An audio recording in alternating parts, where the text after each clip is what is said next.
welcome back, everyone. And this is Warthog Radio. We're back for, I'm pretty sure it might be, are we in the double digits now? Have we gotten to that point? We're in the double digits. Oh my god. Episode 10. It's happening. That's incredible. I feel like it hasn't felt like we've done that many episodes, but at the same time, it feels like we've done hundreds. I should actually say, just before we start, because we've had some guests on the last few times, we had Boomerang and we had Caleb, I do want to say that your video on Halo's Magnum was fantastic, and I was meaning to say congratulations with that because it was so well done and it was so well put together, and it has such a interesting sort of format and styling the whole way through that really just put a smile on my face. I love it when people go above and beyond with making videos like that. I appreciate that. It took job well done. Way too long to get done, and since you are an editor yourself of the professional variety, I was super curious to hear your thoughts on it, like what you think could be improved, what you liked, disliked, like.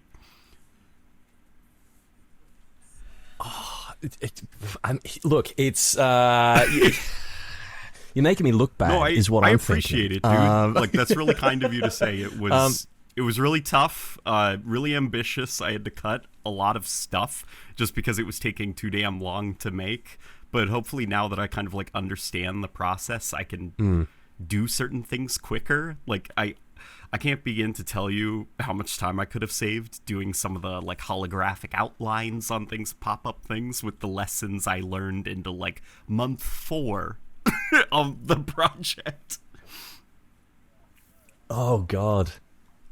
Yeah, no, I have to admit I loved that, and how each game kind of, you matched each game to its sort of aesthetic and look, you know, like that really that really sold it for me. And I think it's important as well, where we're in this kind of this lull, I guess you could say, with Halo content, where like every other week or every other month there's some like random content creator who comes out of the woodwork and does a video that's like maybe a bit on the critical side. Sometimes it's warranted, sometimes it's not, and it just kind of bums you out. And then you see something like this, which is just like a celebration of Halo's history and this really recognizable, brilliant weapon and all the iterations, and there's so much passion and work that's gone into it, and sort of emphasizing the aesthetic of each game too. It's like it just puts a smile on your face. Like it's awesome stuff to see, and I wish more people did stuff like that. You're making me that blush. It's just like a celebration. So yeah, it was awesome. Like I have no constructive feedback because I loved the whole thing. You're sitting so here. I'm fun. like, oh shucks, like doing the finger thing. Golly. Oh, you didn't have to do that, man. Well, on the topic of Halo, especially on Halo Infinite, we got the announcement not too long ago that the HCS season, or just I guess HCS in general, is it's concluding this year, which I almost feel like came very out of left field, because I thought that for a while it was it was popping off and it was doing incredibly well, and it's just sort of hit us with this curveball announcement that it's wrapping up. I'm interested to hear your thoughts on that, and just why you think, what the motivations for that might potentially be. I was taken by surprise too. I mean, I guess I wasn't expecting. It's hard to articulate. Like, obviously, having an HCS is a good thing, and next year I probably assumed there was going to be one. I guess it was like surprising and not surprising at the same time, because I doubt that Halo Infinite is probably not the big draw these days. It's probably not bringing in crazy amounts of money. The HCS is probably very expensive to produce and put on. And, I'd be super curious to see some of the viewership figures and stuff. We also know Halo Studios is working on other side projects, and I suspected that we were probably going to have maybe 1 or 2 years left with the HCS. What I guess surprised me is I didn't expect this to be the last year. Yeah, it's coming up pretty quickly. And And I mean, correct me if I'm wrong, but I don't know if we have any kind of roadmap or plan per se past what this current operation is for Infinite Reclaimer, right? Like, I don't know if there's been any sort of... Next week, I believe they said that we're going to be seeing what the dealio is, like what the next content is going to be. I think they went out of their way to not use the term operation, which is, interesting. Okay, all right. So I guess just next week we're going to figure out what the future of Halo Infinite is, but it does feel kind of like things are coming to a close. Yeah, there's been a few times where I've gotten that sort of feeling from this game, like throughout its life cycle. But every time I've been proven wrong. But now it like with the HCS and that very careful wording of not using operation. You remember the spider that you told us about all those podcast episodes ago? The one that played dead and then suddenly sprang to life to your surprise? That's been Halo Infinite for the last 4 years, right? When we Halo Infinite, the redback spider springing back to life. Yeah. Every time we think it's the end. Just gets up and scurries on away somehow. Flails around, throws a microtransaction bundle at us, and then curls up again. That's a good analogy. I never thought of it that way, but yeah, it has been a bit like that, to be honest. It's been a very anxious time with this game. Yeah. I mean, the whole life cycle has been really anxiety-inducing, quite frankly. Yeah. It's just been from one spidery curl-up fake death to the next. But yeah, I'm starting to think that this could be this could be it. that sounds morbid, but I think this could be it. I just want peace, man. I want to get off the roller coaster ride. Been on the roller coaster for the last 4 years, and it's just like all the blood's rushed to my head. I'm feeling lightheaded, Yeah, and it's man, I feel bad for all those pro players who are kind of left in the dark right now, and they don't know what their future is going to be. Yeah, well, I mean, I'd imagine that they'll end up in our casual lobbies and just dunk on us, probably, which would be a fun time. Probably. But yeah, it does leave, I think, some questions in regards to what comes next for Halo post-Infinite, or maybe rather pre-Infinite, if you catch my drift. Are you alluding to something? Yes, the Halo 3 anniversary. Of course. Maybe this will finally be its time. Yeah, not that we're, about 10 years too late on that train, but... You're obviously referring to the long-rumored, basically the world's worst-kept secret at this point. Oh, yeah.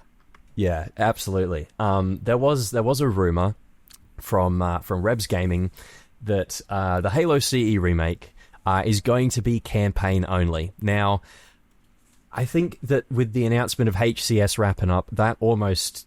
I feel like that lends a lot of credence to that, and that it is just going to be... The future of Halo esports is in single player. Is that what you're saying? Speedrunning strats. We're going to get a whole new generation of HCS speedrunning gameplay. Well, I mean, potentially, or maybe people will just they'll hop in the campaign and they'll do 2v2. Like no aim assist. Kill? Yeah. Just make the most out of the play spaces there in the campaign. But I like that idea for competitive Halo. See who can reset the checkpoint first. Yeah, who can make the other person's life a living hell the fastest? Yeah. But it does seem to indicate that the Halo CE remake is going to be campaign only, and for the most part, I'm not sure how much of a newsworthy kind of story that is, because I almost got the impression that if they were going to remake Halo CE, it was probably going to be just you know, they were going to put all their emphasis on the campaign, right? But it does leave me somewhat disappointed because, I mean, Halo CE's multiplayer, despite its faults, you know, is a lot of fun, and I would really love to see a modern reimagining of that with modern graphics, and just, you know, see that kind of revitalized and brought back, because so many people have fond memories of it, whether it's, you know, split screen with your friends on the couch on an original Xbox, or like in my case where it was the religious practice of our school at the end of every term to play Halo Custom Edition on the computer labs, which was a lot of fun. So yeah, it's a bit of a bummer, but I'm interested to hear what your thoughts are about it, and if this is what you were expecting. Well, okay, so I guess I'm also not surprised that it might not have a multiplayer component, and that's for a couple of reasons. So, like, one of the first things about the rumored remake is that it's not going to be one-to-one gameplay. It's going to be updated in some way. We don't know if it's going to be like a full Resident Evil 2 remake style game or Resident Evil 4 remake style game, because that's more modern. You know, in that, like, just, it's a new video game from top to bottom. There's nothing left of the original. They had to rebuild it.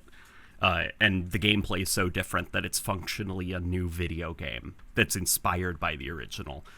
Or if it's going to be more like the Oblivion remaster, where it's like the tech bones of the original rigged up into the Unreal Engine with a lot of new bells and whistles. Like, we don't know the scope of the remake. And what's even weirder is the fact that it hasn't been in development for very long. Like, maybe it's just me. I've been sitting here so used to the way that Halo games have been developed over the last decade, which is 343 Industries / Halo Studios takes their time with things. Yeah. So I'm like, no, they can't be moving that fast. That just doesn't make sense. But especially after so much, like, ups and downs with the studio and whatever, like, it seems like how'd they turn it around and produce a Combat Evolved remake in the Unreal Engine in like 2.5-3 years? That's crazy. But if it is super different, would the multiplayer even be something we'd want? Because the charm of the original game's multiplayer is that the gameplay of Combat Evolved, the low-budget nature of it. Like, you called it the flaws with it. I consider it the charm, is that it's just this, like, very low-budget kind of, like, so many areas that polish was needed in but wasn't applied, and that lack of polish turns into a skill gap. And that's a bit that way. Yeah, and that's what makes, like, Combat Evolved's split-screen multiplayer so goddamn addicting, and 2v2 on Master Chief Collection even more fun.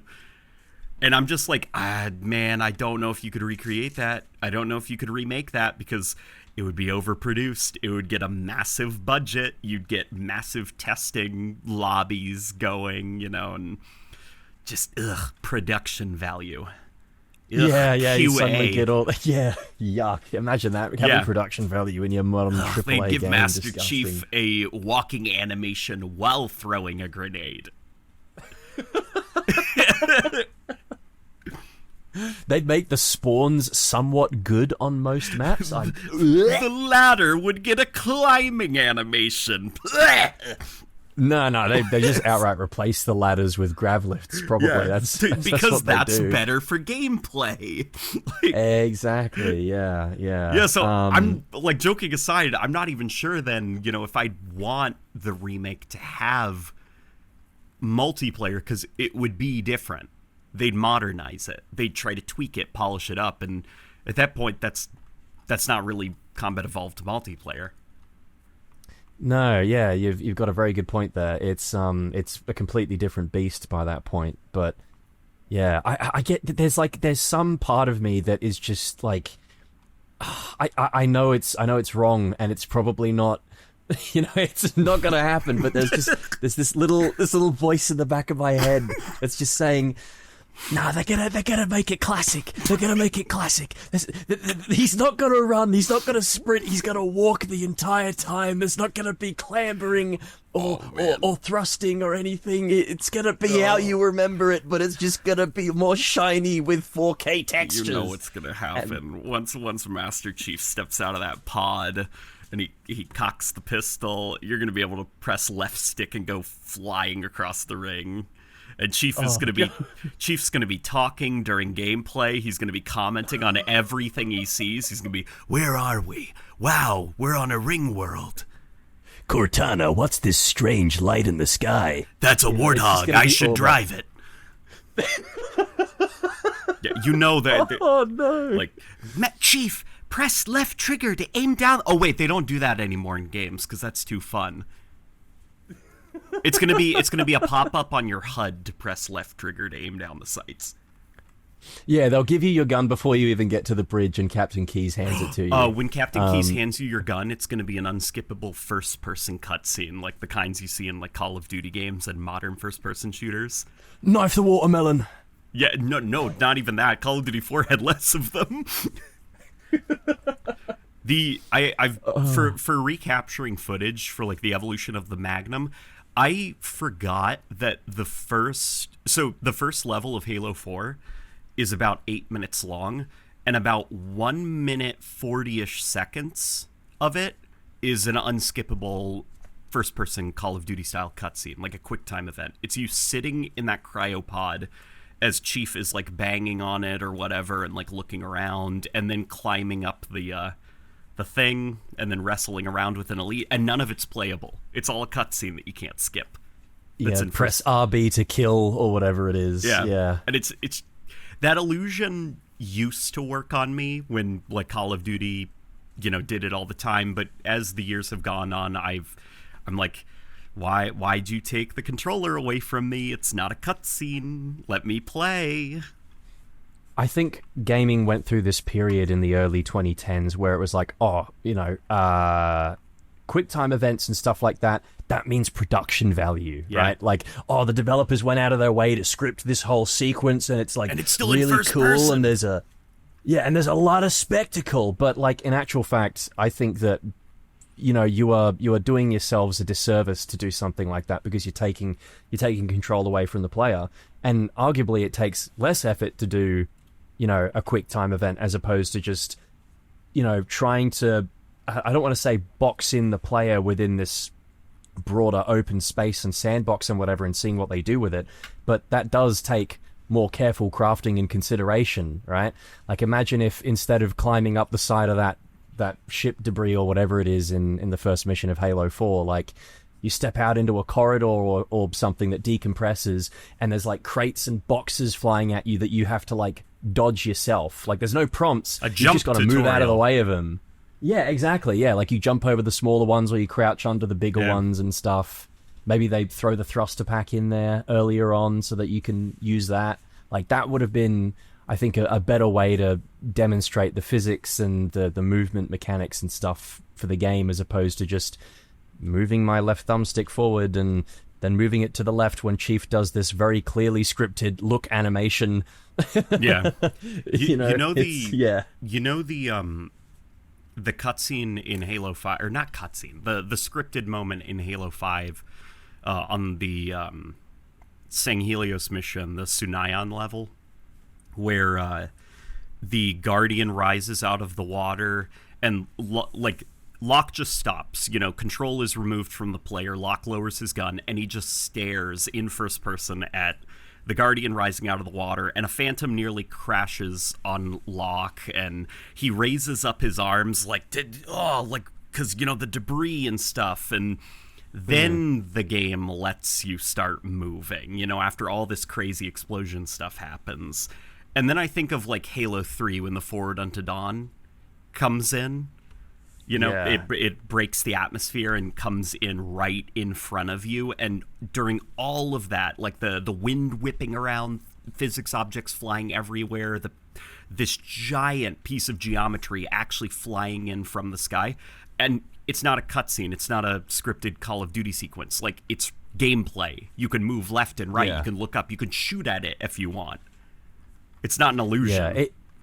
I think that, like, I don't mean to disrespect the person who designed that sequence in Halo 5, but... Oh, no. It was well animated. It looked badass. Oh, yeah.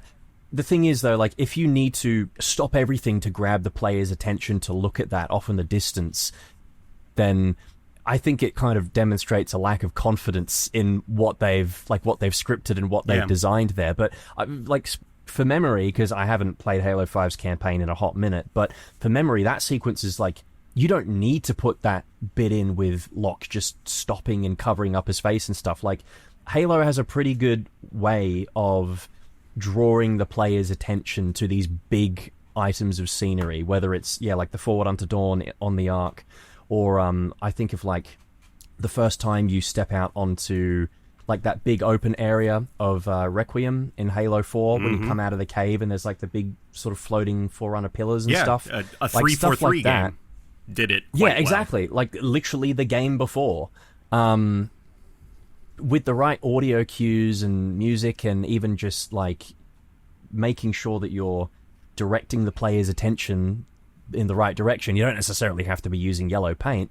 You can make it work. So, yeah, it's just weird why they decided to do that. But I can't think of many examples in Infinite where that was a problem, thankfully. Yeah, Infinite was quite good about that. It even resisted doing the ending where, for some reason, the character is on the floor crawling over to a thing that he then has to punch to conclude the game and play the final cutscene. Yeah, because that's how Halo 4 and Halo 5 ended, and basically every Call of Duty game after Modern Warfare 2 in 2009.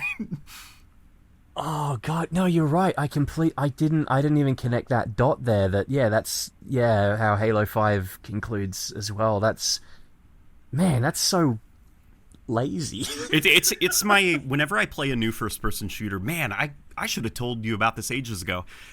I've got like a bingo card in my head. One of them is, there is a scripted moment, a first-person Call of Duty scripted moment, where the floor gives out from under you, and your guy slides towards the hole, but catches himself. He looks up at his hand, looks down at his dangling feet, maybe like a rock or something will fall into the crevice below, then he hoists himself back up, and gameplay resumes. And then the other animation is the game concludes with the game doing a Call of Duty sequence where your guy somehow ends up on the floor and has to crawl over to a thing and punch it or press it or something. And that's how the game ends. Or pull a knife out of his chest or whatever it is. Yeah. You know, if your first-person shooter has the I'm dangling over the cliff and I have to look down at my feet and then hoist myself up, or for some reason you're on the floor and crawling over to a thing at the conclusion. Yeah, that's now that you mention it, it's all starting to, like, piece together. You've unlocked a core memory, to be honest. I'm thinking of quite a few examples of that happening in COD campaigns. A lot, yeah. It's almost a mainstay, to be honest. I'd almost be disappointed if it didn't turn up, I think. And you know something? Even Halo 5 has the dangling over the cliff and looking down at your feet animation. But, weirdly enough, it's not scripted. You can trigger it. Oh, okay. Yeah, all right. I was not aware of this. That Halo 5 sequence where the Guardian rises out of the water and Locke pretends to be surprised by the crashing Phantom. When you're given control back and you sprint across the bridge as it's collapsing, rather than jumping at the end of the collapsing bridge, just keep running. Run off the bridge, and then a scripted first-person Call of Duty sequence will play. And like clockwork, he looks at his hand, looks down at his dangling feet, some rocks fall into the water below, and then he hoists himself up. Just No, just let him die. Let the player die. If they're stupid enough to not see that, then they should be dead. Yes. Oh, man. Halo 5, what a game. Halo what a Infinite. Game. Halo Infinite resisted it. The conclusion of that game, ironically, it wasn't Master Chief crawling towards a thing. It was the Harbinger on the ground crawling to a thing.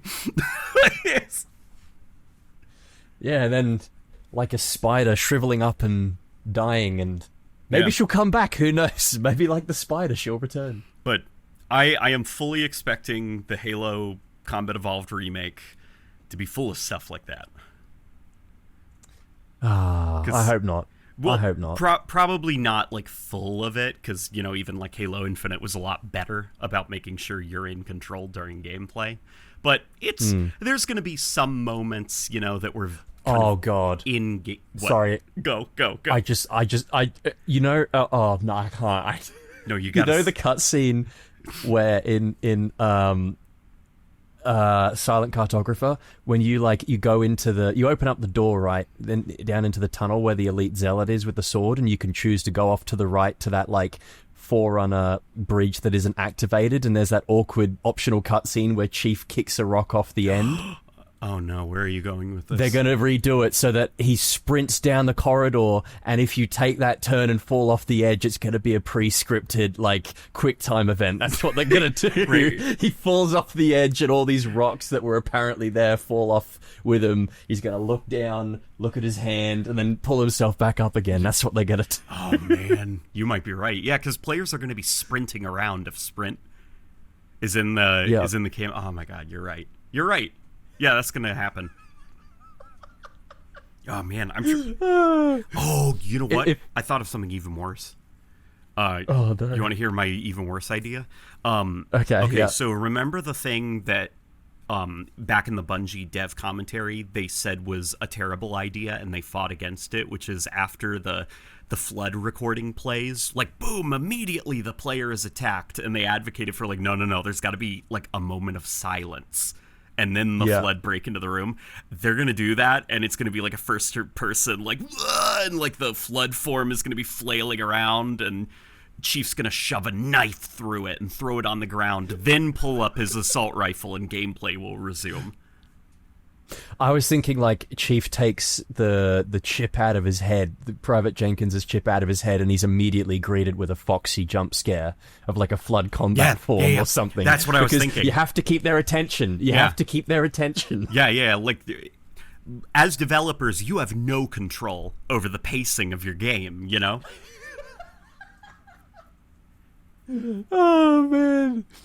We should probably note that you should not be taking notes from us. Yeah, no. This is Halo Studios. If you're listening, which you're probably not, do not take notes. And do the opposite. And we're fighting and complaining about an imaginary version of the game, and if it's wrong, all of our predictions, we're just gonna look like assholes.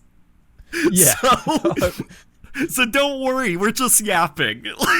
Yeah. Yeah, for once, I don't say this very often, but for once I hope that we're wrong. Yeah. I hope that we're dead wrong. We're so incredibly wrong.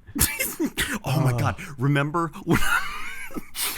when I told you ages ago? You were like, do you think something's going to be announced at the HCS? And I was like, listen, I'm historically wrong when I predict things, but they couldn't possibly announce something at the HCS. And here it is, October this year. It's happening. And they explicitly said they're gonna talk about what's next.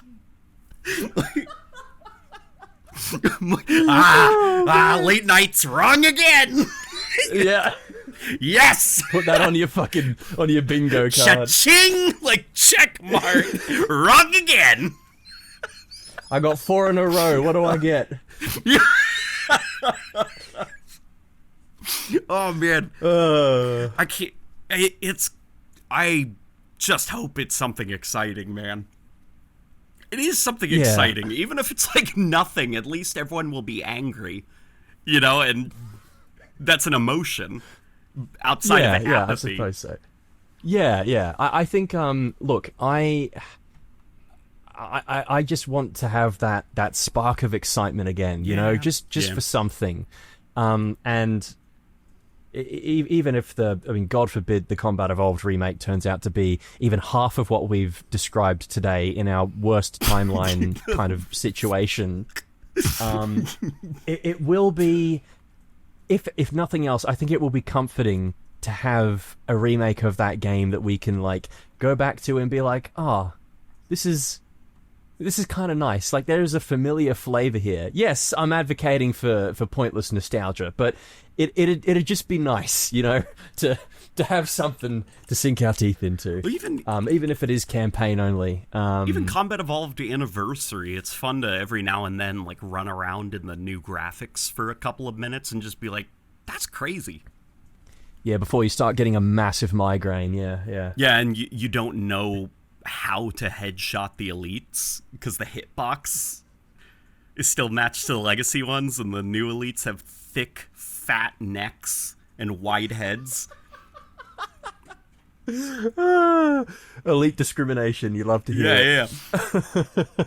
Yeah, it's filthy split jaws. It's gonna be cool playing a new version of Combat Evolved and just seeing like new interpretations of those old areas. And it's not like they're gonna invalidate the previous game or anything, you know, like or the original game, like it's still always going to exist. It's still always going to be like an iconic legend.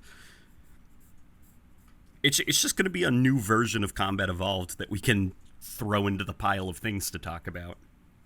Yeah, I'm almost thinking of it like almost like a Batman Superman situation, you know, where like every couple of years you get a new interpretation of this particular film, right? Maybe this will be Halo's Zack Snyder moment, you know. Maybe this is the version that we're getting, or maybe that was Combat Evolved Anniversary. Who knows, right? Combat Evolved Anniversary was probably closer to that, right? Yeah, like deep fried visuals, like very high contrast, overly detailed. Yeah, that sounds a bit more Snydery to me, I reckon. Yeah. Although it was too brightly lit. Yeah, it wasn't quite monochrome enough to be a Zack Snyder film. Yeah. And like, yeah, I'm not. I think the Snyder thing isn't. I can't really think of a good comparison. It's just don't worry. Combat Evolved Anniversary is just its own weird mess, which is hard. It's as time has gone on, as time has moved on, I've become a little bit more chill towards Combat Evolved Anniversary. It's hard for me to get mad at it, understanding its development cycle, understanding that it was the first time Saber Interactive had ever done something like that in collaboration with folks from Microsoft and 343, and, you know, the back and forth process, kind of like getting familiar with the look and feel of the Halo universe. And even Microsoft being kind of like, what is Halo post-Bungie? What's it going to look like? Yeah, and wasn't the game made in something stupid like 9 months or something ridiculous? Like it was about 11 it around months. Really quickly. Yeah, God. Yeah, it was about 11 months, and they weren't. You know, everyone's polite and nice in interviews and stuff. Like, nobody's ever going to be like, yeah, it was miserable. We hated working with them. But there is reason, I think, to believe that Saber Interactive and Microsoft /343 had poor communication during the development process, because it sounded like for a while Saber Interactive kind of really diverged from the look of Combat Evolved and made an almost fantasy version of Combat Evolved. Like, everything was blown up, hyper exaggerated. The skybox didn't even look the same at some point. Like, I don't think there was even a planet at one point. It was like a nebula or something in the sky. You know, just they were like, make this game look pretty. And so they tried their best. And then it got to the point where eventually 343, I could be completely misremembering, but they had to get more personally involved to kind of guide them towards the aesthetic vision they wanted, which maybe they didn't even quite know what they wanted it to look like. Yeah, I have seen some like pre-release stuff from CEA, and it does look massively different. And yeah, even just like the simple thing of like the assault rifle, using the model from Halo Reach as opposed to the one that they settled on later from Halo 3. I think they took the advice of, just make it pretty a little too seriously, and so they obviously fell back on Reach's models, which were... That's what Halo the looks most like detailed. right now. Make Halo look modern. Yeah. And they clearly did a lot better with Halo 2 Anniversary. That was a lot tighter. Oh, yeah. Like, Halo 2 Anniversary, a lot of my criticisms with it are, like, subjective, rather than, like, objective, like Combat Evolved. Yeah, I think this is just coming from a completely nerdy perspective. I think the biggest gripe I have with Halo 2 Anniversary is the music. Mm-hmm. I think that they did, like, it's got hella production value. It sounds incredible, but in some instances you just miss a little bit of that quieter sort of nuance that the original had. That choir has lungs. They are shouting. Oh, the version of Heavy Price Paid from Halo 2 Anniversary, my god. It's like a Shakespearean operatic tragedy. It's so loud. Yeah, it's a lot. And then you've got the original where it's like a couple of synth pads, and some choir, and it's just so much more solemn. And I think serves better for that moment. But on the whole, I think Halo 2 Anniversary... it's a much better attempt, and in some ways it kind of makes me wonder, like, if Saber Interactive were to ever do another Anniversary Halo game in the future, what might that look like? Would they be given the full creative control to go off in a completely different direction, like they were potentially going to do for Combat Evolved Anniversary, or would they be like more grounded in what they were doing and closer to the original source material? I don't know. It's like just interesting stuff to think about that will undoubtedly never happen. But yeah, they worked hard.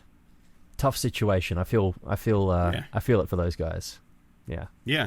Like, tough situation. It is what it is. Glad to see that they improved with Halo 2 Anniversary. And it's freaking awesome to see them, like, still making games and thriving. Like, World War Z is great.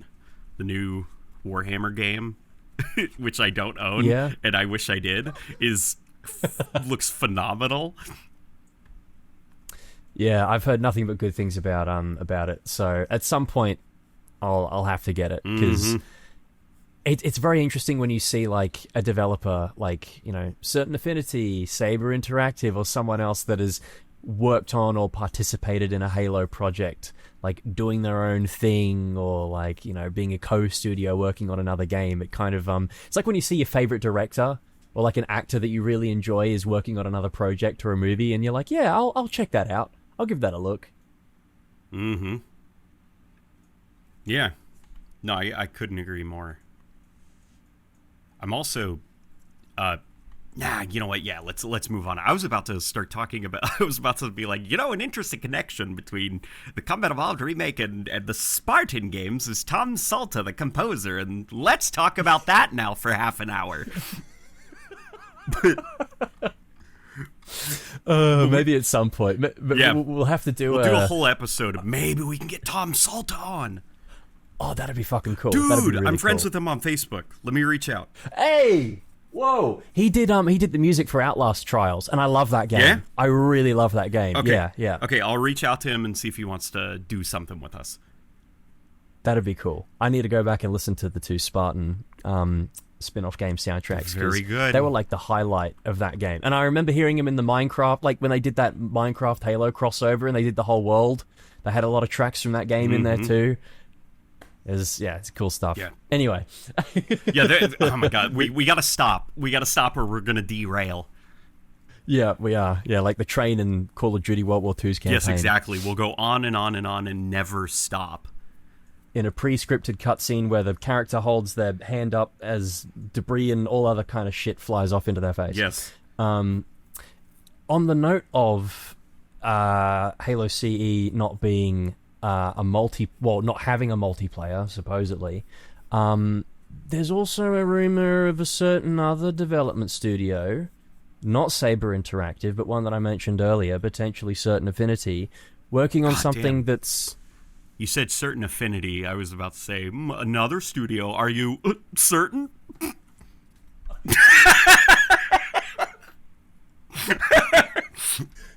I don't really have much of affinity for these jokes, but that's fine.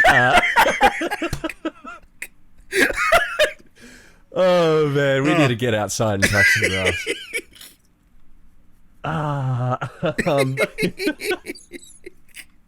That's bad, man. That's bad. I've That's been awful. writing all day, and so this is the most excitement that I've had. Well, I'm glad that I could be your audience for tonight. My God. That was a good laugh. Yeah.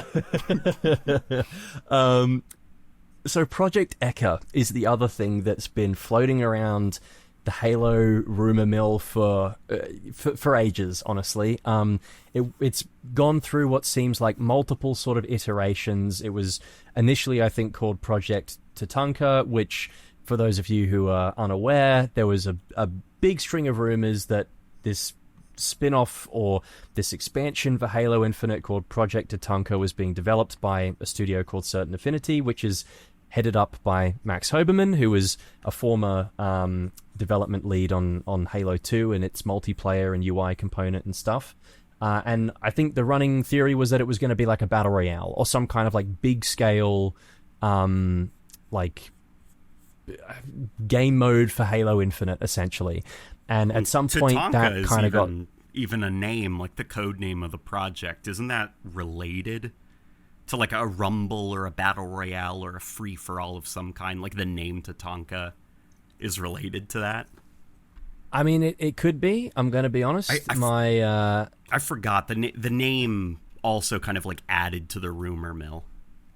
Yeah. But for some reason, at some point, I think in about 2023, any kind of updates or information just about it sort of fell through. Like, we didn't really get any more information regarding it, which is weird as well because it wasn't officially even announced. Like, we just knew that there was something happening in the back end of Halo Infinite's code, and there was an announcement very vaguely that Certain Affinity were working on another Halo project.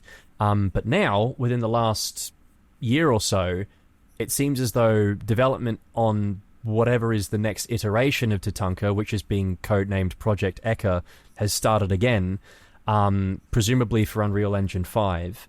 And this could be, I think, a multiplayer-only Halo game. At least that seems to be the running theory, which is definitely an interesting way to sort of divert the series, I suppose, and it does kind of line up very vaguely with what Pierre Hintz said in the New Dawn Halo Studios announcement sort of video, where he said that, you know, that is the old recipe of Halo games and how we make them. This is what we're doing going forward, is that we're trying a new recipe. We're doing something different. So, yeah, it's...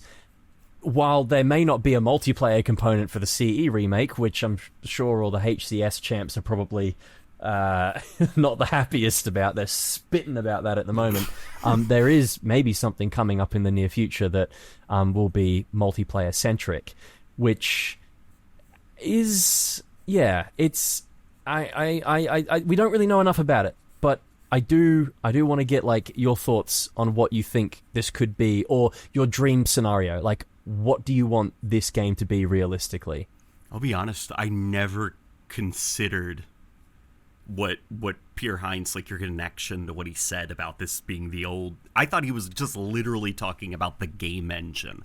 I didn't even consider he was talking more broadly about just design philosophy and what goes into a Halo game. Oh my god.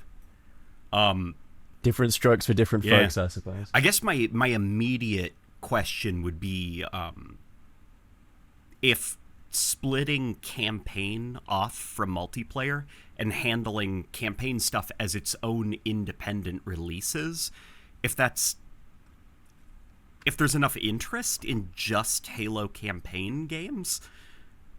Because, I know that, people love the Halo campaigns, people love Halo lore, but statistically, I think, the last time we knew the actual numbers, it was 30% of Halo purchasers play the campaigns. The rest are all multiplayer. And the fact that, Halo Infinite immediately ditched campaign stuff and went all in on multiplayer cosmetics probably means, that's where the money was coming from. Yeah, definitely. So that's where the money's yeah. I guess a Combat Evolved, remake, that's probably a safe bet. But a standalone Halo Infinite campaign sequel, is there enough interest in just that? Yeah, it's hard to gauge because I guess on the one hand, right, the idea of a standalone multiplayer Halo component that has the potential to be, I'm going to use the word live service that kind of continues on for. I can feel the arrows in my back as we speak, but that has the potential to sort of grow and continue on for many years to come without necessarily having to, constrain itself to the baggage of being a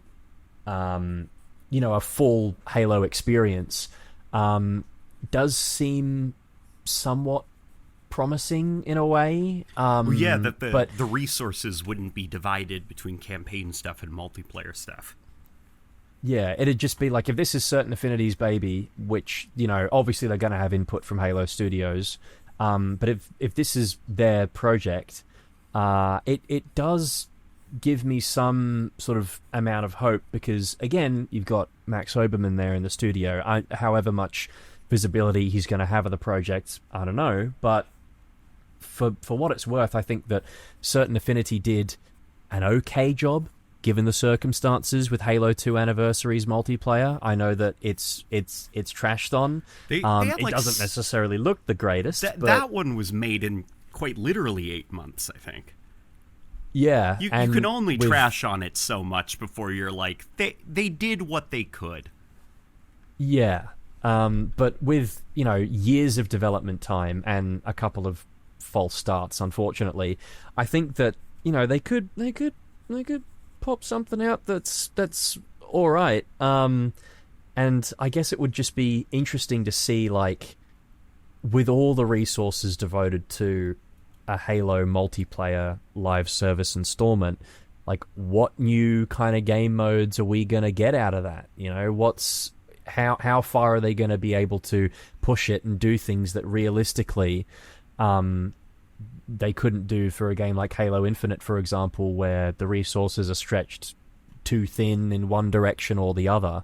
Mm-hmm. And it brings me back to that episode where we talked about our ideal sort of idea for a Halo game. Mm-hmm.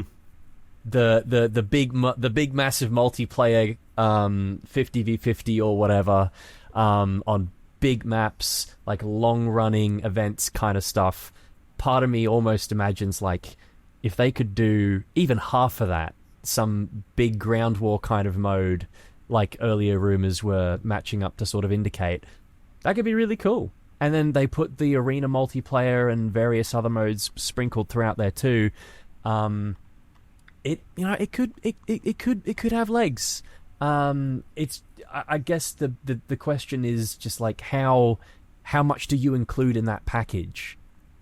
Is it going to be a free to play thing again? Mm-hmm. Is it going to be a Helldivers kind of situation where it's $40? Do you put a Forge mode in there too? Is it going to have a custom games sort of compatibility? How far are they going with it? Because when they say, when Pierre says they're changing the recipe, how much of that is changing? It's just a whole bunch of stuff to consider. Yeah. Yeah, no, I'm there with you. I'm almost okay. You know what? What are your thoughts on gameplay parity. And what I mean by that is, like, you know, you could hop into Infection, to big team battle, to 4v4 stuff, to the campaign, and the gameplay is the same. Maybe some values that would be in, like, custom games are tweaked, like your movement speed, but it plays the same no matter what module of the game you're in.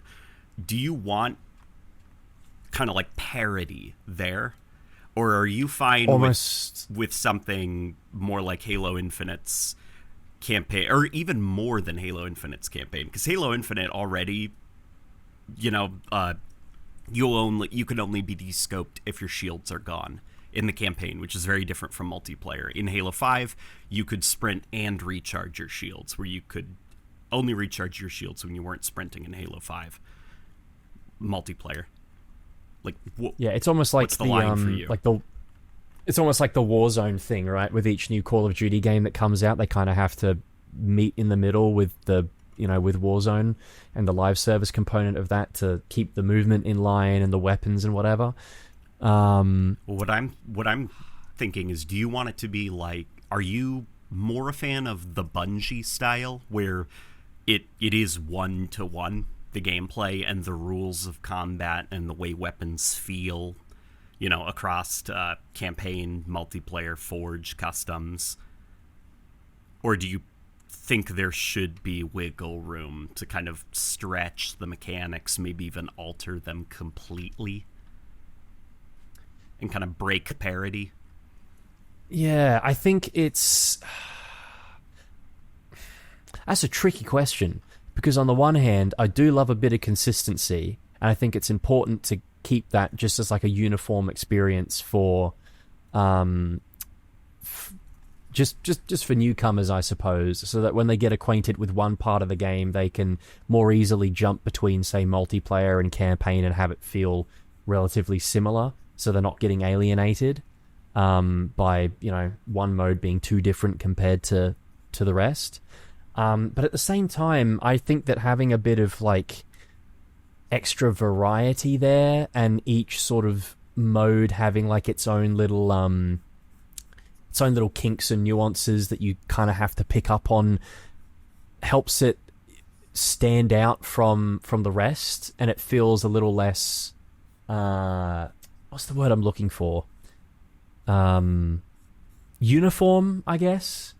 Like it kind of makes it a little bit more I don't want to use the word casual, but it's just like there's more kind of like random things in there that just sort of make it a bit more fun. But yeah, I don't know. I'm also like imagining in terms of the ongoing multiplayer only game kind of scenario. How would they incorporate, which option would they go for, right? Mm-hmm. Would they kind of have it be almost like a Warzone situation, where if there's a new Halo game that comes out that has slightly different movement and specs and whatever to the last game, would that new multiplayer component then sort of meet in the middle with the new single player experience, and would the guns and the movement and stuff be the same, or would it stand out as like its own experience? Like, oh man, yeah.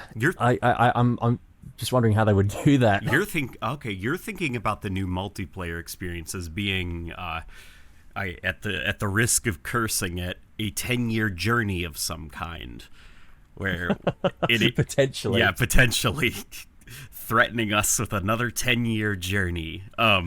We know how well that went last time. That is, that speaking of like bingo stuff, stop, like, don't say 10-year journey anymore, because the amount of games that have promised a 10-year journey and have lasted maybe 3 years, like, it's growing. Yeah.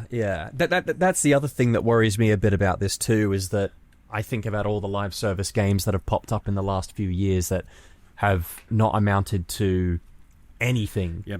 Anthem said 10-year journey 3 times in the mirror, and its servers are going to be shutting down soon. Yeah. I'm also thinking of stuff like X-Defiant, or even games that like, you know, barely even got off the ground, right? Even in like X Defiant's case, where it had a lot going for it, and it had the sort of... Did it? Well, I mean, it's... I think the hype was initially there, and it... I don't... Man, you're making me question my entire life here. But maybe it's because I'm outside of the bubble, but from the moment it was revealed to the moment that I played it, I was like, oh, this thing is toast. There's no soul here. I thought that it had like a bit going for it because of like all the disenfranchised COD boomers, right? There was going to be a bit of a like a leeching kind of thing going on, but the COD boomers, what they like is a military shooter. Like, they don't, you know, they're not going to be like, oh my god, Far Cry versus Raving Rabbids. Gosh, that shooter sounds like my cup of tea. Like, no. What's an X Defiant?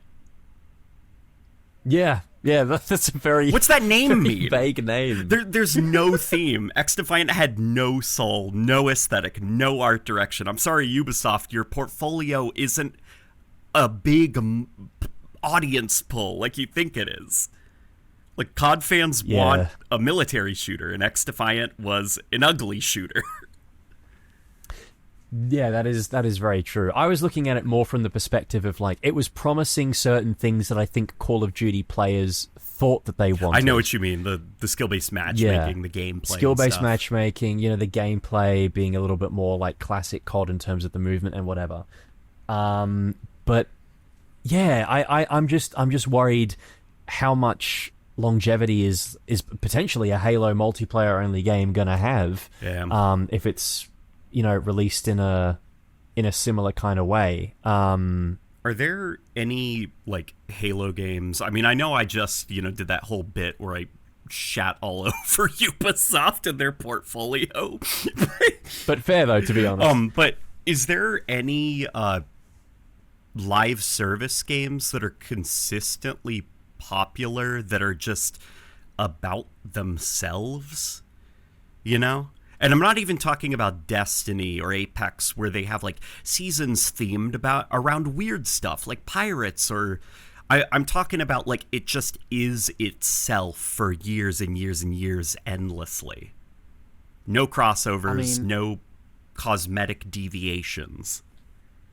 Yeah, you see, when you said that, I was going to say Fortnite, but then you came up with that, and I was like, well, what is a fucking art style for Fortnite anyway? Like, what is the consistency when it's always been all over the place? Fortnite has an art style, and the art style is how you design the characters, like the proportions of limbs and stuff. Yeah. You know, like you can make Venom in the Fortnite art style. Yeah. But like, what is Fortnite? It's a broader question. We're getting very philosophical here. I've heard recently, what's his name? Tim Sweeney at Epic Games. He's called, maybe I'm just crazy. Maybe I hallucinated it. But I could have sworn I heard him recently describe Fortnite as a metaverse. Oh. And I haven't heard anybody describe that in a while, and it clicked. I was like, oh my god, that's basically what Fortnite is now. It's like Roblox. Yeah. No, you've very much got a good point there in the sense that it's kind of, it's everything, but also nothing at the same time. It's just I think as you know, that YouTuber Noah Gervais, who I brought up when talking about outdooradors in level design, he also used the term digital online Chuck E. Cheese. It's an online social space where you just hang out with your buddies and maybe spend some money. Yeah. I mean, outside of Fortnite though, I'm genuinely struggling to think of one example of a live service game that has just kind of managed to continue and be itself for anything longer than a couple years. Like, I don't know how well the formula lends itself to keeping one consistent sort of style of game alive. I just don't think that the attention spans are there for that kind of thing. Yeah, like Halo, you know, if the Halo multiplayer game, if it's going to live for so long, is it going to keep people coming back to a 6-year-old Halo game that is still just like, the new season, more Spartan armors that look like they're from Halo? I mean, the only other exception I can think of is maybe Rainbow Six Siege, but then again, Halo's crossed over into Rainbow Six Siege. Rainbow Six, it's like it's getting Borderlands characters. It's already had, like, I think Attack on Titan characters. Like, Rainbow Six Siege, it's done crossovers. Rainbow Six is cooked, dude. Yeah. Have you peeked your head in there recently? No. It is ugly as sin. Oh man, I'm glad I fucking didn't catch that train. No, it is not the SWAT game anymore. It is shockingly ugly in there. Yeah. I mean, maybe then Halo has to find a compromise. Maybe then going forward, I'm not saying we get Beavis and Butthead in full cell shaded form in Halo Project Eker multiplayer, right? Maybe how Halo does it, and how it does it differently, and how it does it cool, is that it takes these iconic elements from different franchises, if it needs to do crossovers to survive, and then it puts the Halo spin on it. Maybe that's how it does it. Like Destiny? Well, I guess Destiny before it literally put General Grievous in the Destiny universe. Well, yeah. Aside from that, because like it's possible. Halo's art style is like its aesthetic is, I think, so defined so clearly in terms of like what people recognize. The Halo as community argued about what that style is for years. Yeah, but I think after Infinite, we've kind of settled into something, right? Like we have a more distinctive sort of niche. I'm supporting you. I'm saying, yeah, Halo does have a very distinct style. The community would not shut up about it for years. Like, Halo can't do it. Whose fault was that? I'm looking around. Who could he be talking to? Halo can't do anything else now. It's got its art style in place. Yeah. So instead of compromising on that, why don't we take these exterior franchises and whatever, put them through the Halo blender, and spit something out that is 1 part Spartan, 1 part Stormtrooper or something. I don't know. Like, something like that people will look at and be able to identify as still clearly Halo, but the cynical part of their brain is not going to go, oh, they fucking sold out, I think maybe that's how they do it. I'm not sure if it's... it's going to be a bit of a challenge, but maybe that's how they... May I direct your attention over to the Chimera core? To the Yoroi core. Oh. I mean... to the Eagle Strike, which has got, 4 pieces of armor in it. Well, jokes aside, that's... Yoroi's fine. But the problem with, Mirage... the reason I said that jokingly is because people will bring up those cores. And I'm going to respond to that imaginary person right now prematurely by saying the thing about Chimera and Eagle Strike is that they're nothing. Chimera isn't anything. It's just this weird Chimera core. Same with the Eagle Strike. But if you were to do the Crisis suit turned into a Spartan suit, well, there you have something that's a little bit more interesting. Whereas Chimera is just this really ugly thing that nobody wants to look at. Yeah. So no, I see where you're coming from. Yeah, I get you. Shut down that argument. Yeah. I think the best example I can point to is a mutual friend of ours, Wernasage, and some of the stuff that he has done with his crossover ideas. I think that's more so what I've got in my brain is you take an established design that is iconic from the franchise it's from, or an established character, and then you mix that up with the elements that make Halo Halo, and then you kind of design this suit of Mjolnir armor or whatever it is around that. You kind of twist it in such a way that it would realistically fit within the universe of Halo. I'm looking at his clone troopers, his Halo-ified Star Wars clone troopers, and they are spot on, dude. Yeah. He's done, I think, one for Transformers as well. Really? And the next one he's working on... Yeah, oh my he God, did, I see it. Transformers Holy characters. shit, it's Optimus Prime as a Spartan. Optimum Pride! How'd I miss this? He's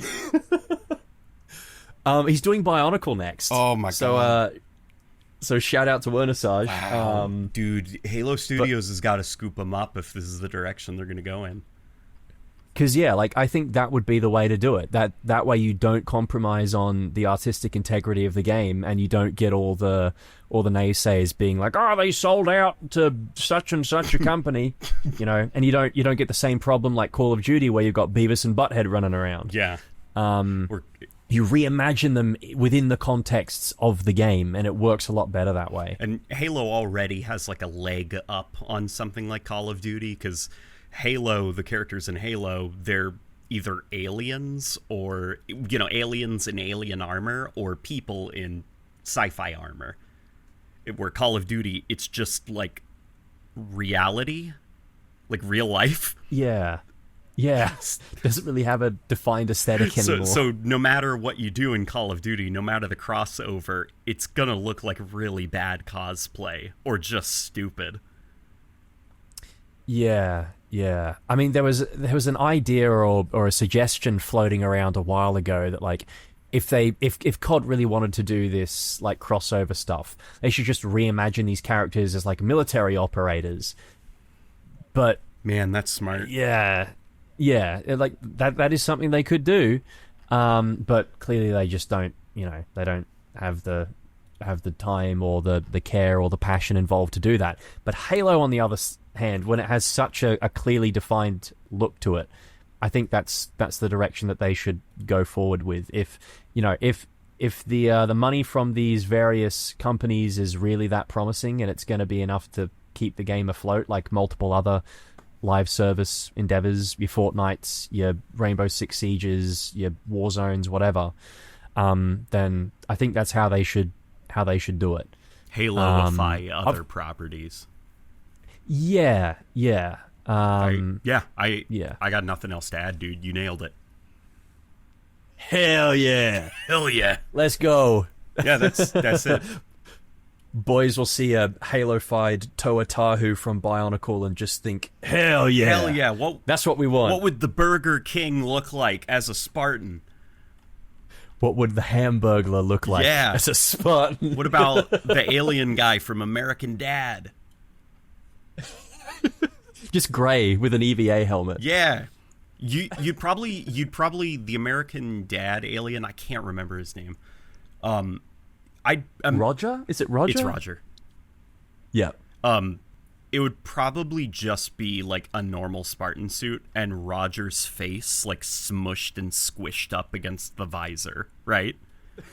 And there would be like a visual effect of like every couple of seconds the visor would like fog up a little bit, and then you'd see him blinking. Yeah, you'd see him blinking a little bit. Like, yeah. That would probably be it, right? Yeah. It'd be a bit goofy, but at the same time, I think it could kind of be... You could make it work. It'd be kind of fun. Yeah. You just need like that level of thought and foresight going into it, right? You're not just ripping these characters out of the page of a comic book and slapping them into your game and doing some very basic AI, generate me a model for this that will vaguely fit on the already established player skeleton operator from Call of Duty. Yeah. And then and then applying the sloppiest shader effect to look that I have ever seen in my life to look like a black outline over a 3D character model. Oh man, yeah. I mean, come on. Like, I'm just Borderlands 2 does it better. Yes, it does. Yeah. And like, I'm just thinking about all the crossovers that Call of Duty has done, like Terminator. Imagine a set of Spartan armor that's got like those piercing red eyes of like the T-800 skeleton. You've already got that, the haunted helmet. Yeah, God, yeah, you could, do a version of that. What's that helmet from Halo 4 that looks kind of like a skull? War Master? I think that was it. Yeah, like a War Master T-800. Is that what it's called? Yeah, the T-800. Yeah. Yeah, do something like that. I think that could work. I know we were saying Halo Studios don't take any notes from this podcast, but in this now instance, I'm changing my mind. Yeah. Yeah, I'm still scrolling through some of Werner Sage's stuff. He did like not just the Generation 1 Transformers, he also did the Bayformers. Oh God, I didn't know about that. He did like Bayformer Starscream as a Spartan, and it looks great. Like, it looks really good. Yeah, this I need to Google these as well. Yeah, and you know, for all the jokes about the Halo Infinite cores, like Chimera and stuff.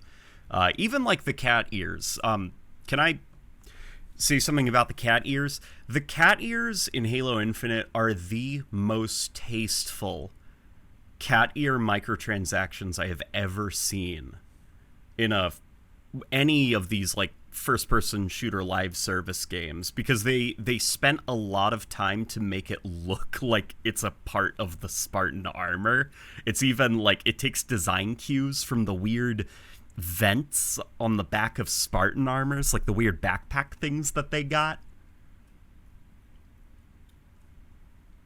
Yeah. No, I know the one what you're talking about. Yeah.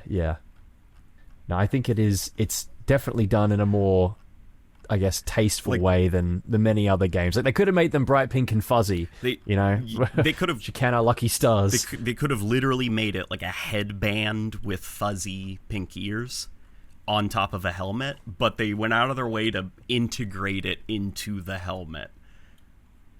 Yeah. So there's a level of like self-respect that Halo still has, to where, yeah, I'm totally with you that if they were to start doing crossovers, keep the self-respect and make those crossovers fit into the world of Halo. Don't just do the Call of Duty thing. Yeah.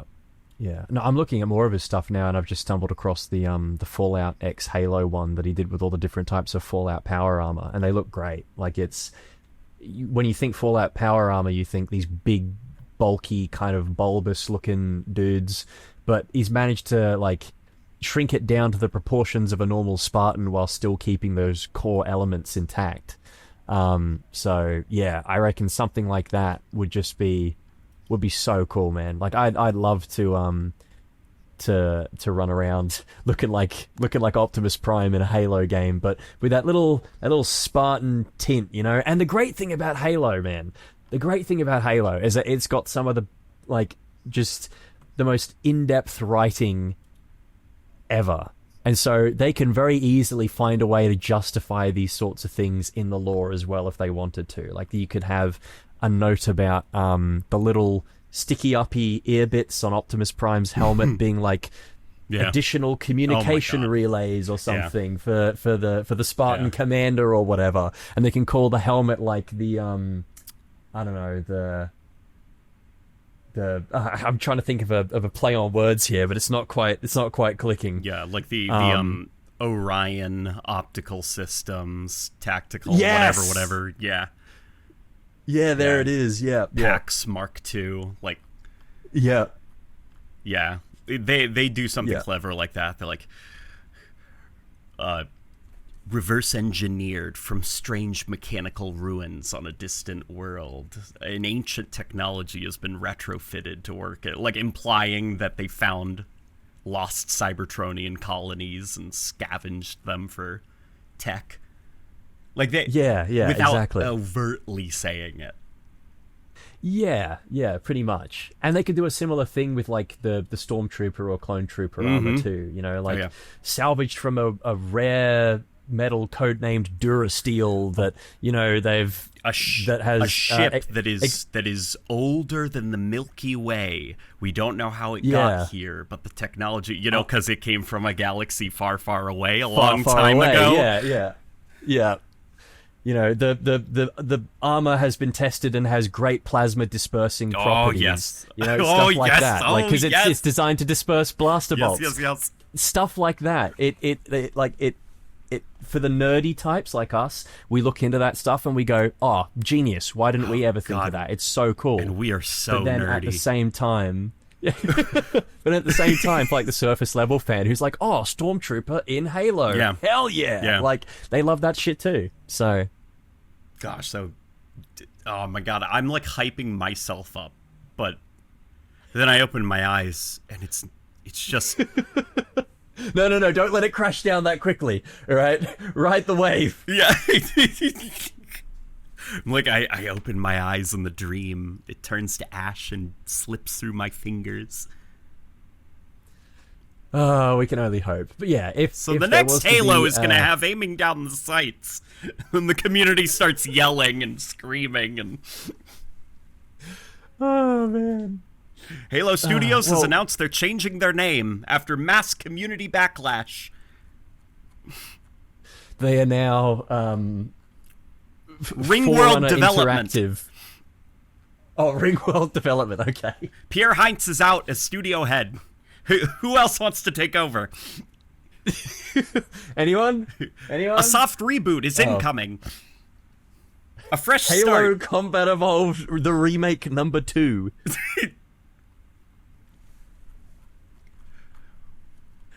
Looking at our notes, seeing we've talked about Project Eker. Man, Project Eker. That's what we were talking about at some stage. It's been receiving updates for 6 hours the last couple of days, at least when you took these notes. Yeah, there was a tweet that Grunt.api made, just talking, because dude is like Neo, like he's in the Matrix. He is in there right now, like finding out all this stuff. But they seem to be updating the game. Could you explain in some capacity? Could you I only loosely followed it for a while, and then when there was this like he said, she said, it's canceled, it's not canceled, I just dipped out. I was like, I guess I'll see the game when it is announced. You've been following it more closely though. What's going on with Project Eker? Who is Grunt.api? How is he able to see a game that hasn't been announced being updated? Like, what's going on there for those who are maybe out of the loop? Well, that's a very good question. Those are some very good questions. Well, I mean, Grunt.api, as far as I'm aware, has done some previous working on what is essentially at some point during Halo Infinite's life cycle, they were working on almost like a Halo stats tracker kind of thing, as far as I'm aware, that was at one point I think pitched to 343 Industries and didn't quite make it through. But since then, he's managed to have his sort of finger on the pulse in terms of what's happening. And I'm going to be honest, I wish I knew how they knew where these updates were coming from. It's dark magic as far as I'm concerned. I'm not sure if you know more about this than I do, but as he has been digging into the game's API, which is again another nebulous concept that I'm not entirely sure about. It's he's just been sort of picking these little things up and out that, for the most part, seem to turn out to be correct from sort of previous estimations and whatnot. So at this point, I'm taking their word as gospel pretty much. And there just seems to be some other leakers within the community, like Rebs Gaming, who have kind of had a little back and forth and seem to be on the same page about certain things. So it's that's the very like broad kind of understanding that I have, my knowledge of this is not necessarily the greatest, but I know that there is a whole lot of technical stuff involved that I'm not cut out to understand. I'm a mere peasant, unfortunately. As are we all. Yes. Okay. We just see the updates and go with it. Just whatever Grunt says. We trust him. More or less. Yeah, for the most part. But yeah, there's just been like little things that he picks out from various infinite content, like updates and stuff. That seems to align in a certain way. So again, very, very like broad strokes of my understanding here. So, well, I think you said it perfectly. And I think so. I'm looking at like our list now. Like, I can't think of a clever way to transition this. We've got like a couple of talking points for those who don't know that we usually are very smooth about bouncing between. Are we though? I like to think we are. I like to think we are. Well, maybe we should forge a new path to a different mode of discussion. Yes, forge. Yeah. Okay, we'll go with the forge joke. Yeah. So. Well, listen. All right, you were dropping the certain affinity shit before. I thought that was fine. That was great. If it's not. No, it was great. It was great. Stand up. Take a bow. That was perfect. Are you joking? I'm standing up in my chair right now and taking a bow for all the people. You're a wordsmith. You carve puns. Like, I'll take it. The Halo Infinite's new update, Forge. Here's how the Forge joke goes into this. Halo Infinite just got a new update. Forge maps, Forge modes. You want to take it away? Yeah, well, I mean, in the Operation Reclaimer, we got a few sort of new things here and there. We got new cosmetics, new battle pass, a couple of new game modes, which for the most part I think have been met with a lot of acclaim. Some for different reasons as opposed to others. We've got Search and Destroy, S&D Extraction, which is pretty much exactly what it says on the tin. I'm pretty sure it's just a one life mode, round based, very, very tense. It's a lot of fun, quite sweaty and competitive. There's also been a few new modes added to the Action Sack playlist queue. So Gravemind, which is very much and I say this in the most polite way possible, a very Halo Reach pilled kind of custom game mode where like there's this player who gets selected as the Gravemind, and they kind of follow you around in like this cat and mouse sort of game mode where you kind of are driving around on a mongoose trying to escape the Gravemind coming after you. Yep. It's a lot of fun. It's really well done. It's got a lot of charm. And then there's also Thunderbolt, which is kind of like Speed Halo if it was condensed into a ring and you just drove around in circles.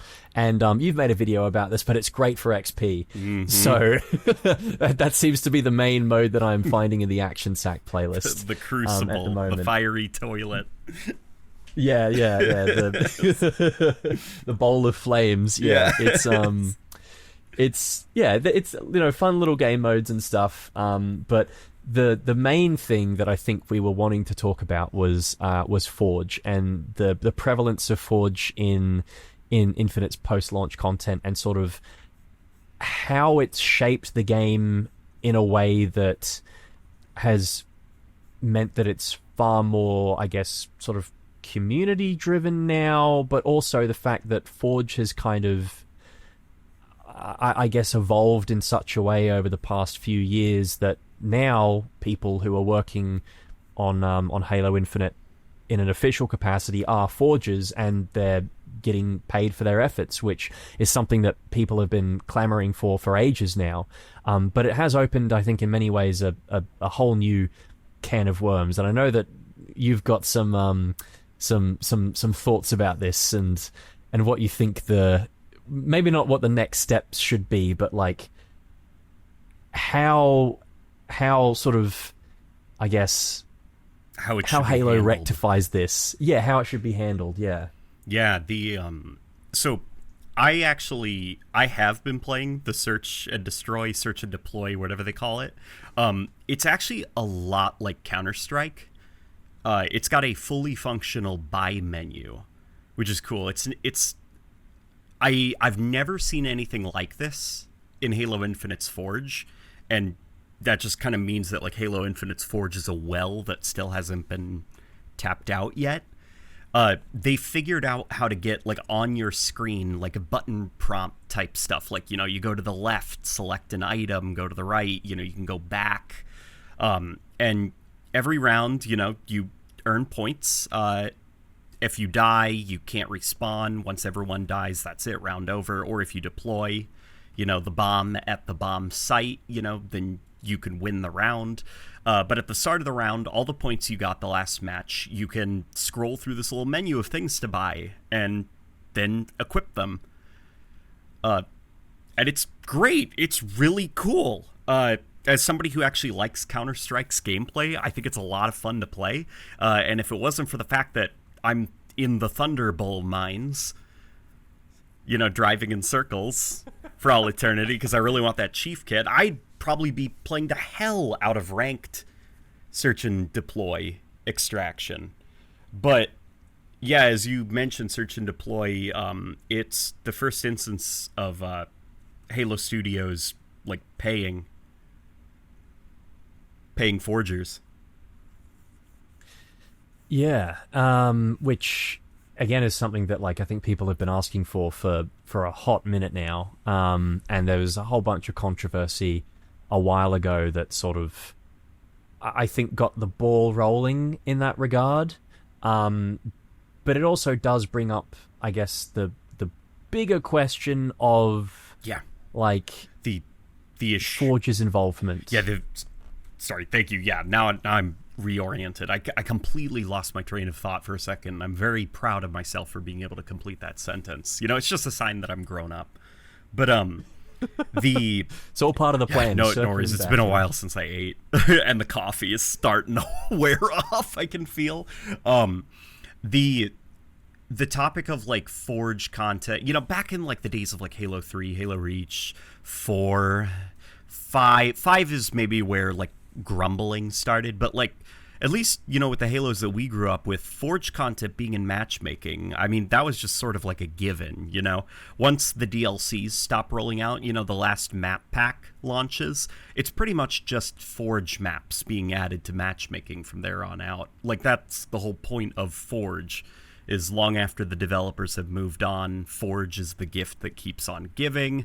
And in Halo 5, for some reason, I feel like things started to change or get more negative. Like, people started to complain that Forge was like a crutch, and that it was being used too much. And then with Halo Infinite, it feels like it kind of reached this peak now where people are really mad about Forge remakes of stuff, really mad to see Forge stuff in matchmaking.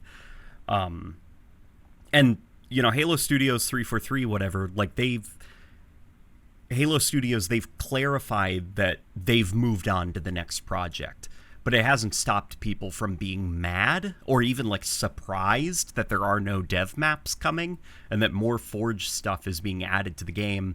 But now also the Forgers are starting to join the conversation, and the reasons they're upset, I think, are a little bit more tangible or easier to explain, which is in Halo 3 and Reach, Forge was really simple. But now Forge is so close to being dev tools that you've got control over like the sound design, the acoustics of the map. You've got control over like lighting conditions, reflections, and everything. Like, it takes what used to take weeks now takes months, if not a year, to make by Forgers. And they're kind of sitting there and they're being like, well, you guys are using these crazy high quality maps that we're making in the Forge tool and releasing them, and then you guys are putting in the microtransactions and getting money. could we maybe be paid for the work we're doing to support Halo Infinite post-launch? And it, it's a topic that's happening. The search and destroy, search and deploy extraction mode is the first instance that I can think of. There might be other instances that I can't remember where Halo Studios has actually compensated forgers for their work. But going forward, I'm now worried a little bit about Forge and its place in Halo, because Xbox, they've demonstrated that they are interested in cutting costs wherever they can find them.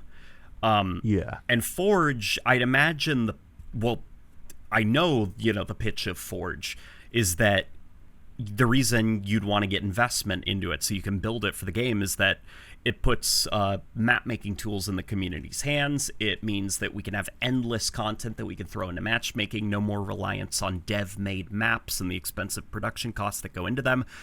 Well, now that's kind of a question mark, because forgers want to be compensated, due to how complex Forge has gotten.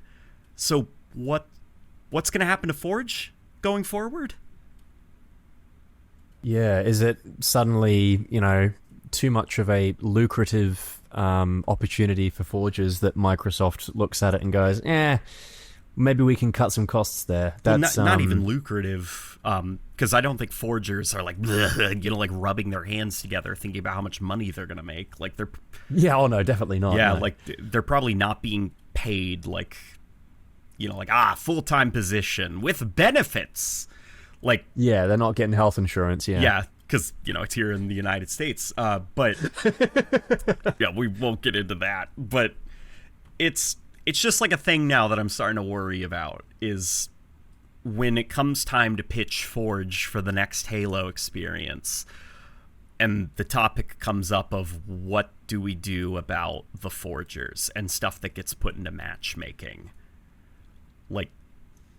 And then having to go to Microsoft to shareholders and be like, and then the community can make content that we'll put into matchmaking, and then we give them money. Like a pen, will drop, Yeah, like roll that back again. Say that again real quick. Yeah. Like, yeah, it makes you wonder how like Epic have been able to. Well, I mean, obviously they have a far more successful game with Fortnite, but it does beg the question, like how they were able to do the same with the Epic like Unreal creative tools or whatever it is that they've been using for Fortnite's experiences and stuff. Some of which have developers that have been paid. But then I think about even like far worse case scenarios where you get games like Roblox where you have subsets of the community, or you have like a marketplace of like maps and modes and stuff and experiences that you pay for and stuff like that, and it just gets to being all kinds of messy, and I don't really want Forge to be legally gray areas behind that. Yeah, and Roblox. Lots of stories have come out about developers on Roblox and how kids have been abused by people who produce content on Roblox, and even I'm writing a video currently actually about this topic, and the closest analog I could think of was Counter-Strike. Just because search and deploy, Counter-Strike's on the brain. And Valve, what they actually do is they will pay map makers for every map that they make in the source engine editor. I'm not sure what it's called. The mod tools to make maps and stuff. They'll actually compensate them, and in some cases they'll straight up buy the rights to the multiplayer maps, which that's cool. I didn't know that it was like that. That like the community, to some extent, they own the things that they make, and Valve will pay for the rights to it. But then Valve is also not a publicly traded company. They operate on their own. They don't need to answer to shareholders, and they have an in-game economy in Counter-Strike that is loot boxes and has in-game trading, and we know that there is a black market. There is. I bet you that at least one instance of money laundering has happened through Counter-Strike in some way in the real world. At least one? At least one, if I'm gonna be safe. So... and you just brought up Roblox, which I had never even thought about. Like, all of these games that, like, sustain themselves and find ways to compensate, like, their communities and stuff, like, various ones have walked right into controversy, and in some cases, legal controversy. And I don't know if Microsoft, who notoriously love taking risks and love working with their communities, they're just the wild card. They're not at all safe, bland, corporate, and predictable. Like, I worry that Microsoft would just be like, okay, well, I guess no more Forge. Yeah, they just put a stop on it before it even starts. That would be that'd be rough.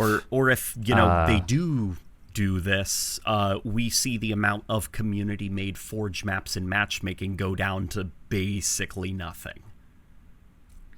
Yeah, I think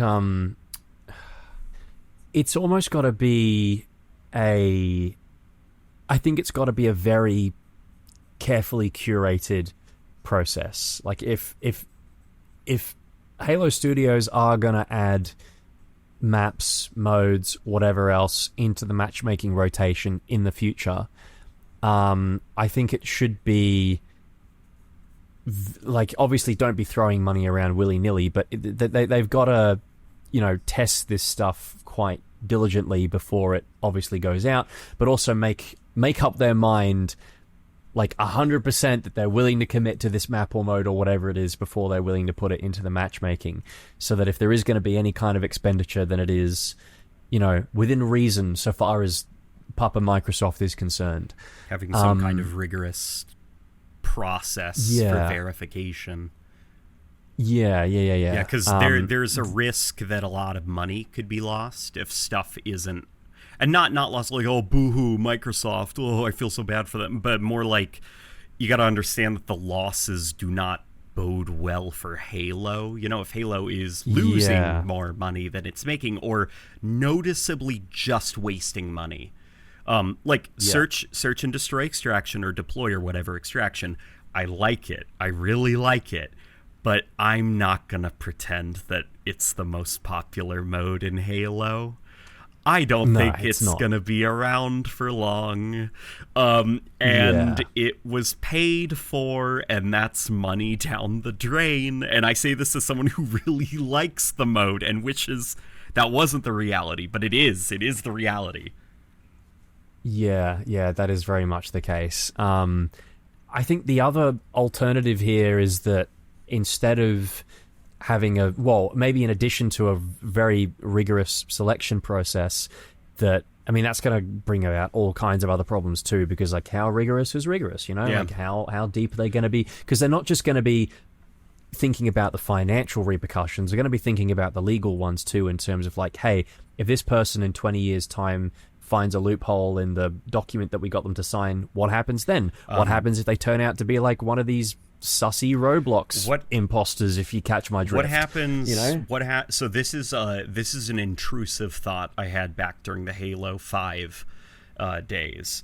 This is back when I was an immature little boy. I was thinking, what I'm gonna do is, because I hated that campaign so much, I'm gonna forge a really awesome multiplayer map, and I'm going to hide right outside the boundaries in some corner of the Forge canvas, made out with blocks. Halo 5 sucks. And they're going to love my map, and they're going to put it in matchmaking, and one day someone's going to discover my secret message. Now, obviously, like, my frontal lobe is developed, like that is, like, insane. And no, that was never going to happen. But worse stuff could somehow make it. If I had that idea, somebody has had an even worse idea, and they'll try to get it into matchmaking.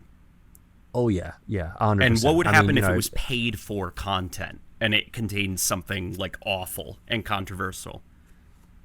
Yeah, and then suddenly it blows up in Halo Studios and Microsoft's face. Like, why would you condone such a hateful thing to be said on your multiplayer map that you proudly, advertised and put into your game, and yada yada yada, and it just, it spirals. And then you get the repercussions after the fact. I think the other alternative would be competitions. So Halo Studios has like an opening for a competition, and it's like, hey, we need 3 new maps for our infection playlist. Like, give them some broad kind of guidelines or something to the forgers, the Forge community, the map creators, and be like, you have to have this, this, and this. Go for it. And then the forgers come back in like however many months' time with their finished versions of the map. 343 go through and have a look at them and say, all right, that's bad, we're going to filter that one out. It's fine, maybe not that one. But then they settle on like 3 or 5 or however many maps that are like top shelf buff, right? Good stuff that they can then go, all right, let's work with you in collaboration to try and like refine this a bit further, maybe do some additional play testing. And then at that point, they compensate the winners when the map gets into matchmaking. That way they have a little bit of a loophole where it's like, we're putting this out to tender as a competition, and obviously in competitions not everyone is going to win. And they are selecting, what they perceive to be the best of the bunch after the fact. That would be like one possible way of going about it. I don't know what the current process is behind the scenes with selecting these modes like S&D, and I think Gravemind as well, presumably was a Forge-made mode by the community, right? Yeah, well, I don't know. Maybe someone at 343, took a couple tabs and thought, all right, let's cook. I don't know, man. Oh, I thought could have been. I thought you just meant I think it was made in Forge. Oh no! Like, I know it was made in Forge. I'm well aware of that. But like, was it community made? I'm pretty sure it was community made. They dusted off the Slipspace Engine development tools and cooked up Gravemind. Oh man. No. I meant like, I know it was developed by someone from the community, and but yeah, it could have been a Halo Studios dev who was just like, yeah, I'm gonna go ham with this. But I'm pretty sure it was community made. I think they even credited the guy in the trailer. Okay, right, yeah. Okay, well, there you go. Yeah, so something like that. That would be, I think, the other alternative is you have like a festival competition type thing, and just see what happens from there. But I don't know if that's a permanent solution somehow. And that still has holes that people can poke into it, which is the other problem. What do you think's gonna happen? Comment down below, because we're lost in this dark void ether. We've got no clue, and it makes us anxious. Yeah. The fact of like the question hanging over the whole, like, I guess the continuing viability of Forge makes me nervous, because I love Forge, man. I don't want to see it go anywhere anytime soon. Like, it is such an incredible tool that makes Halo stand out from the rest. So yeah, thanks for giving me anxiety about something else now, man. Like, I was already anxious about Halo, and now I'm questioning the viability of Forge. Hey, it's gonna stay. Remember also, if I predict something, chances are it's not gonna happen. The opposite is gonna happen. So for all we know, things could turn out just fine. Yeah. You know what? You're right. Yeah. I mean, wrong. Yeah. You're wrong. Yeah, you're wrong all the time. I don't know why we you're talk wrong when you're wrong constantly. Yeah. So everything will be fine. You're wrong. Where's the paper bag? Where's the paper bag? Is it getting hot in here? Breathe. Oh, you got Breathe, the cartoon paper bag. Whew, okay, we'll be fine. It's all gonna be okay. In the end. Man, that's... Pardon the paper bag pun, but is that a good time to wrap things up?